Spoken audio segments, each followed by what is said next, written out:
The radar didn't lie. 400 contacts. Moving fast, moving together, and every single one of them was pointed at the same ship. USS Whaley was running a routine patrol corridor in the northern Arabian Sea when the first anomaly hit the ANSPY-6 display at 0347 local time. One signature. Small, low-flying. The kind of thing that could be a seabird or a glitch, or a piece of debris riding the thermal layer off the water. The operator marked it, then a second appeared, then a third. Then the screen began to fill. By the time the Combat Information Center fully registered what was happening, the swarm had already formed.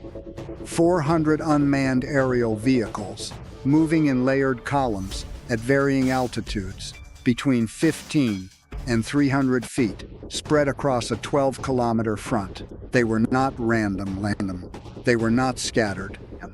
They were arranged, deliberately, geometrically, in a formation designed to overwhelm point defense systems by presenting too many simultaneous targets from too many angles at once. Someone had planned this. Someone had rehearsed this. And they had been waiting for exactly this ship, in exactly this corridor, on exactly this night. This was not a harassing attack.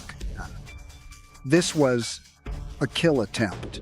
To understand what made the next 90 minutes one of the most tactically significant naval engagements of the decade, and you have to understand what the Haley represented in that moment. She was not simply one destroyer operating alone in open water.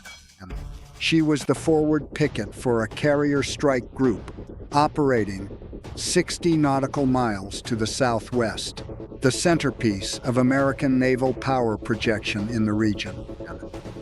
Her radar coverage was the group's early warning buffer. Her missile inventory was the outer ring of the group's layered air defense. If she fell, or if she was forced to exhaust her magazines, the strike group behind her became suddenly, catastrophically exposed. The attackers knew this. The swarm wasn't designed just to sink a ship.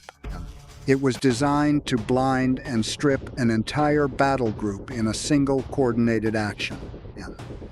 The tactical picture inside the CIC was already deteriorating by the time Commanding Officer Commander Rachel Maris reached the bridge. The targets were splitting altitude bands. Some were climbing to draw engagement solutions upward. Others were dropping so low, their radar returns blended with the sea clutter at the surface. The swarm was actively sorting itself to create the maximum number of simultaneous engagement angles.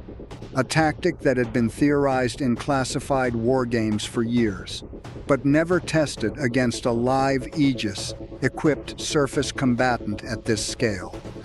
The operators were not panicking, but the silence in that room was the kind that comes before a decision that cannot be undone. The first engagement order came 38 seconds after the swarm crossed the 60-kilometer threshold. The Haley fired her first pair of SM-2 Block IIIC missiles at the lead formation. The interceptors climbed clean, acquired, and killed. 2 contacts erased, then 6 more. Then the operators cycled the next solution set. The system was working. The math was working. But the math had a problem built into it from the start.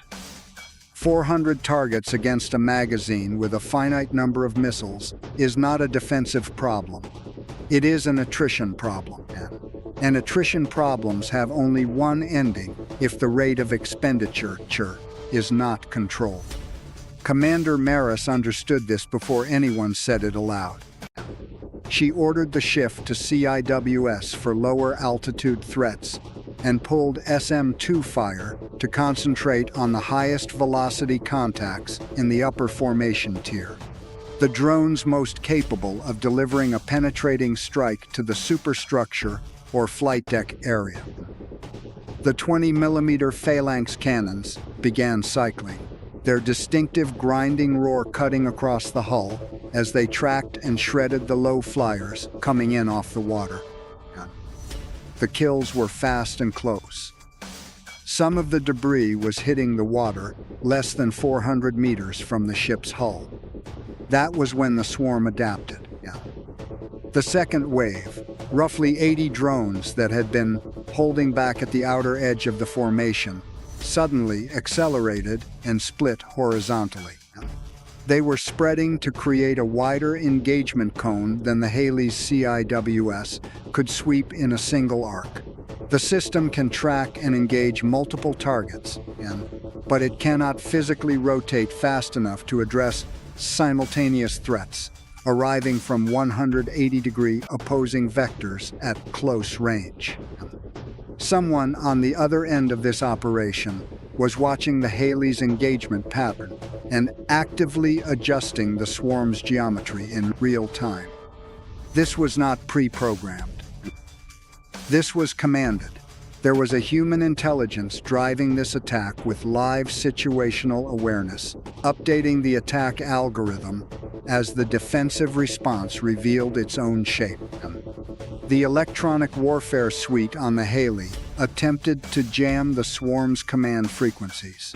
For 11 seconds, approximately 40 of the second-wave drones went erratic, spiraling and slowing, losing coherence. Then the signal adapted.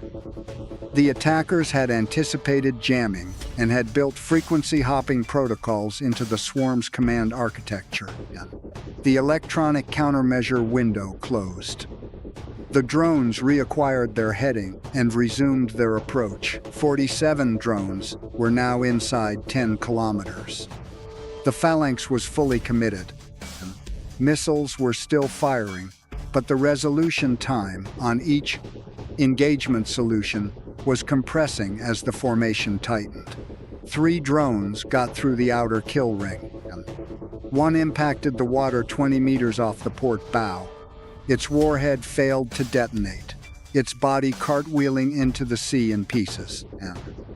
The second struck a glancing blow against the forward hull at the waterline, punching a 40-centimeter breach that immediately began flooding a forward equipment compartment.